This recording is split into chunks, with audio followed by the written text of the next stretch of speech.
تیسری شب قدر یعنی 25ویں شب کی اہم عبادات۔ 25ویں شب کو 2 رکعت نفل نماز 2 سلام کے ساتھ پڑھیں۔ ہر رکعت میں سورہ فاتحہ کے بعد ایک بار سورہ قدر اور 5 مرتبہ سورۃ اخلاص پڑھیں اور سلام کے بعد 100 مرتبہ پہلا کلمہ پڑھیں۔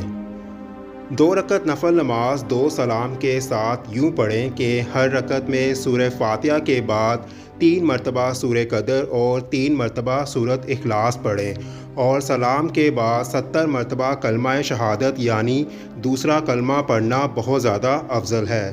25ویں شب کا خاص وظیفہ 7 مرتبہ سورہ فتح پڑھنا ہر حاجت اور ہر مراد کے لیے بہت زیادہ افضل ہے، جبکہ 7 مرتبہ سورہ دخان پڑھنا قبر کے عذاب سے بچائے گا۔ اللہ تعالیٰ سے دعا ہے کہ نبی کریم صلی اللہ علیہ وآلہ وسلم کے اسوۂ حسنہ پر عمل کرنے کی توفیق عطا فرمائے، آمین۔